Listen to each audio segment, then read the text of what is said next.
On October 22nd, 1994, two historically black colleges, Alcorn State and Georgia Southern, face off. And it's a national news game, despite it not being a Division I game, because Steve McNair, a Heisman hopeful, is about to break the record for the most yards in a college career, putting Alcorn State on the map and showing the greatness that was Steve McNair in college and beyond. Today we're going to dive into how good he was in college on Daily Sports History.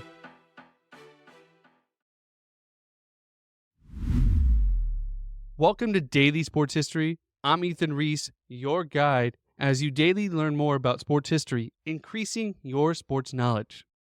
And today's trivia question is, what two college players beat out Steve McNair for the Heisman in 1994? So Steve McNair was born in Mount Olive, Mississippi, growing up with four other brothers who were all athletes, raised by their mother Lucille, and he showed greatness in his athletic ability as well, as he played football, baseball, basketball, track, but he really excelled in football, and not just at the quarterback position. See, he actually set the Missouri high school record for interceptions in a career at 30 and had 15 his senior year of high school and was getting recruited by almost all the major college football programs as a defensive back. He got offers from Miami, Notre Dame, Florida State, Florida, but none of them wanted him to play quarterback. They all wanted him to play defensive back. But when Alcorn State, who his brother had been a quarterback at in the 1980s, said, "We would love for you to come and be a quarterback here," he jumped at the opportunity. Now, Alcorn State is one of the HBCU universities, meaning it's a historically black college that started in 1921 and is part of the SWAC conference, which is the same conference of a previous episode where we covered Prairie View's losing streak. They were also in the SWAC. And interestingly enough, some of those losses came from Steve McNair. But they've always been a pretty good team. They've won 13 conference titles and have a winning record overall, including winning 5 black college national championships. But the last time they were in Division I AA or the FCS playoff was when Steve McNair was there. They've only been 3 times, and all of those times they've had a McNair on the team, one being his brother. Now, the moment he stepped on the field for the first practice, he showed the skills he had. He was a good runner. He was a good improviser. He could throw the ball all over the field with accuracy, all as a freshman. But they had a starter already in place. But during their first game against Grambling University, coached by the legendary Ed Robinson, with a team down 12-7, McNair was put into the game. And this is where he took off and didn't look back. He completed 7 of 11 passes for 111 yards in that first half and finished the game with 3 touchdowns, leading them to victory in his very first game as a true freshman. In that first season, he would lead Alcorn State to a 7-2-1 record, giving them a SWAC championship, going 7-0 in the conference, and got them to the playoffs where they faced off against number 2, North Louisiana, in a losing effort. But that first season, he passed for over 2,800 yards and 24 touchdowns as a true freshman, as well as running for 240 yards and 6 touchdowns. And he continued to get better. His sophomore and junior season, he would pass for over 3,000 yards and 29 touchdowns his sophomore year and 22 touchdowns his junior year. Now, after his junior year, the NFL had actually put together a draft advisory board to assist college players to know where they should declare for the draft or stay in college, giving them an idea of where they would be drafted so that they could make an informed decision. It's a great opportunity. It's a great program.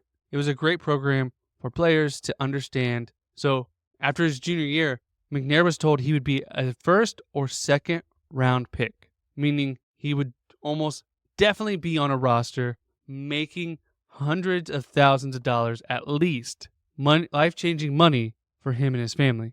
But his mom said he needed to make the decision for him. No one else, not her, not his brothers, not the team, for him. But he decided that he wanted to finish out his career and see what would happen one more season. And it was a doozy of a season and ended up being one of the greatest college football seasons of all time. As in their first game of the year against Grambling State, he threw for over 534 yards with 5 touchdowns and added 99 yards on the ground. He ended with a total of 633 yards for the game, just 10 shy of the Division IIA record, which he would later beat during this season. And coming into the season, it was a long shot, but he had the chance to break the all-time record for the most passing yards by a quarterback, set by BYU's Ty Detmer in the 80s. And so on October 22nd, 1994, he only needed 264 yards to pass Ty Detmer. So everyone assumed this game was going to be the one he needed to break the record. And Alcorn State Stadium, about 21,000, and there was over 26,000 in attendance for this game, as he was going to make sure he got the record, and he blew it out of the water as he finished the game with 649 yards, a record for the most yards in a game, as well as giving him the record for the most yards passing for a career, all against Georgia Southern, who was ranked 22nd in Division I AA at the time, giving them the win. And he would continue his streak, and they would end up with a 8-2-1 record, heading into with a berth in the Division IIA playoffs, where they faced number 1 Youngstown State, led by Jim Trussell, where they would eventually lose. And the biggest problem with this team, why he didn't have the championships and everything that a lot of great college athletes do have, is because his team had no defense. He was scoring just for the chance of his team to win. The more they scored, the more chance they had to win, because their defense was not there. Maybe they could have used him on defense as well. But that season, he finished with 5,377 yards passing, with 47 touchdowns, and 900 yards and 9 touchdowns on the ground. Over 6,000 yards total for this season, which was a crazy amount back then. Just to give you an idea, the year before, Charlie Ward won the Heisman, another quarterback who was a dual threat. He passed for 3,000 yards and 27 touchdowns. And on Sports Illustrated's list for the greatest single college seasons of all time, Steve McNair is number 4, just behind Tim Tebow, Marcus Allen, and Barry Sanders. And to give you a little bit of a context, the most passing yards last season in college football was Michael Penix Jr., who passed for 4,900 yards. And he only had 36 touchdowns. And this was 30 years after. In today's game is very different than it was back then. So after this amazing season, local fans of Alcorn State were really trying to put together his highlight reel and make it a good thing. And he even appeared on the cover of Sports Illustrated, making his case for the Heisman. And the cover of the Sports Illustrated said, "Give him the Heisman." As the Heisman can actually be given to any college player. It's just never gone to anyone else that wasn't part of the Division I or the FBS series, because they're the most popular series, they're the most popular teams, they're playing probably the better competition. But there have been a few instances where non-FBS players have gotten the chance to at least be in the conversation for the Heisman.